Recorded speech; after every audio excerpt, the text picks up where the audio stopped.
Welcome to P. Agarwal Editorials. The topic that we are going to discuss is Little has changed in the Income Tax Bill 2025. So, the 1961 Income Tax Act was considered to be more complex and unclear, तो इसलिए अब जो आया है act उसका ये है कि वो सिंप्लीफाइड होगा टैक्स पेयर्स के लिए और एडमिनिस्ट्रेटर्स के लिए। पर लेकिन अभी भी इसमें कोई हमें ज़्यादा सब्सटेंशियल चेंज दिखा नहीं है। जो बिल है उसका लार्जली उसने अपनी वही सेम कॉम्प्लेक्सिटीज़ रखी हैं जैसे कि पहली थी। एम्बिग्विटीज़ भी वही हैं कम, और उससे उसकी कंप्लायंस और इंटरप्रिटेशन डिफ़िकल्ट ही हो रही है। कोई सिग्निफिकेंट चेंज इसमें टैक्स पॉलिसी में भी नहीं दिखा और सिर्फ रीअरेंजमेंट या थोड़ा बहुत यही सब चीज़ें हुई हैं। Failure to use plain language, तो बिल जो है वो अभी भी clearer more accessible language style को अडॉप्ट नहीं कर पा रहा है। सिंपली कुछ एक वर्ड जैसे कि नॉट विद स्टैंडिंग को अगर इरिस्पेक्टिव कर दिया तो उससे ज़्यादा कोई सिंप्लीफाई हो नहीं रहा है लॉ।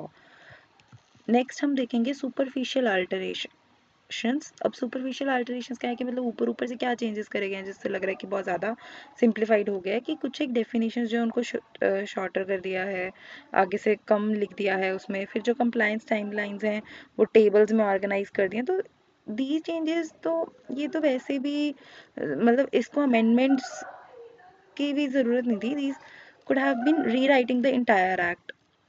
तो इसमें बस थोड़ी बहुत अमेंडमेंट्स की जा सकती थी।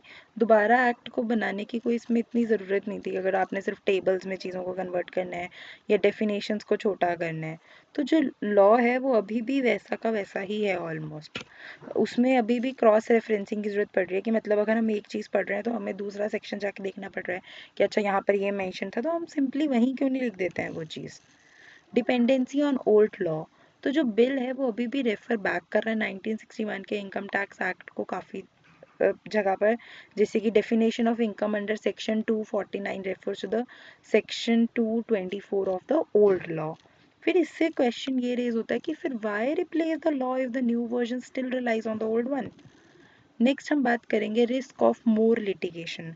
तो कोर्ट्स ने ऑलरेडी क्लेरिफाई किया है कि many provisions of 1961 Act over decades। तो न्यू वर्डिंग जो है वो रीओपन कर देगी सेटल डिस्प्यूट्स को, leading to more lawsuits and uncertainty. हम चाहते थे उल्टा ही लॉ सूट्स और चीज़ें अनसर्टेनिटी कम हो, यही और केसेस उल्टा ही ओपन हो जाएंगे। रीअसेसमेंट पावर जो है टैक्स ऑफिसर्स की वो चेंज करी गई इन 2021, पर अभी भी अनक्लियर है बिल में ये चीज़ें। Expanded powers for tax authorities, अब टैक्स अथॉरिटीज़ की पावर बढ़ गई है, ये सबसे ज़्यादा ट्रबलिंग एस्पेक्ट है in the extension of search and seizure powers. क्यों ऑफिशियल्स क्या है कि अब मेल्स को, सोशल मीडिया अकाउंट्स को, डिजिटल प्लेटफॉर्म्स को एक्सेस कर सकते हैं, पर अकाउंटेबिलिटी कहाँ है अगर कोई चीज़ खराब हो मतलब किसी चीज़ को नुकसान हो जाता है, किसी की पर्सनली, किसी बिजनेस को, किसी के किसी और चीज़ में कुछ भी हो सकता है। तो if a taxpayer refuses access, authorities can override passwords and gain entry. Threat to privacy, तो दीज पावर्स ये जो है go beyond current law, raising serious privacy concerns. तो सुप्रीम कोर्ट की ruling in Justice K S Puttaswamy versus Union of India 2017 ने right to privacy को upheld किया था, बट जो बिल है वो ऐसा कंसिडर नहीं कर रहा है।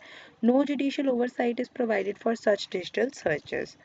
Then conclusion, a missed opportunity, तो इंस्टेड ऑफ री अपीलिंग और reenacting the law, parliament को फोकस करना चाहिए टारगेटेड अमेंडमेंट्स पे। तो बिल फेल कर रहा है अचीव करने में अपना स्टेटेड जो गोल था उसका, कि सिंप्लीफाई करेंगे, सिंप्लीफाई कहीं से भी नहीं हुआ है। It risks creating more confusion, more litigation and granting excessive powers to tax authorities. The next is the Aadhaar seems to be default bet to restrict a voter to one polling location. तो इसमें हम बात करेंगे electoral integrity की, कैसे मतलब problems आ रही हैं, वोटर आईडीज फ्रॉड वगैरह ये सब चीज़ें कैसे हो रही हैं, इंपॉर्टेंस ऑफ इलेक्टोरल इंटीग्रिटी। तो क्रेडिबिलिटी ऑफ इंडिया की जो इलेक्टोरल सिस्टम है वो काफ़ी डिपेंड करती है ट्रस्ट ऑफ वोटर्स और पॉलिटिकल पार्टीज़ पे। ईसीआई ने काफ़ी क्रिटिसिज्म फेस किया है इलेक्टोरल प्रोसेस पे, रिसेंटली हम देखते हैं concerns over voter registration discrepancies. तो कुछ एक स्टेट इलेक्शंस में कंसर्न्स रेज हुए कि सडन इंक्रीज कैसे आ गया रजिस्टर्ड वोटर्स का। थोड़ा बहुत आ सकता है पर एकदम से 48 लाख न्यू वोटर्स कहाँ से हुए, वो भी 6 महीने के अंदर अंदर। तो ईसीआई ने इसकी कोई क्लियर एक्सप्लेनेशन नहीं दी है कि कैसे ये स्पाइक आया रजिस्ट्रेशंस में। फिर duplicate epic numbers and possible misuse, तो ईसीआई एडमिट करता है कि जो डिफरेंट वोटर्स हैं वो सेम एपिक नंबर जो है वो शेयर कर सकते हैं।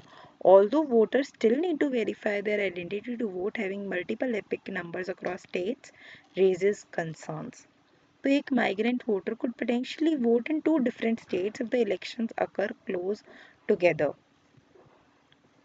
Next is linking Aadhaar for deduplication pros and cons. तो अब आधार को लिंक करने का क्या है।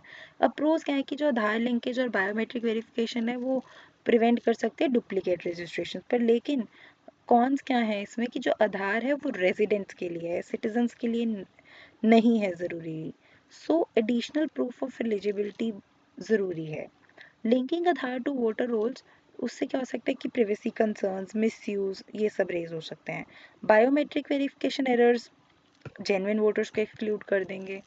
Need for a comprehensive solution, तो ईसीआई को इंश्योर करना चाहिए कि every voter has only one epic number and can vote in their area of only in their area of residence. A robust deduplication process is necessary to maintain electoral fairness while protecting voter rights. Thank you.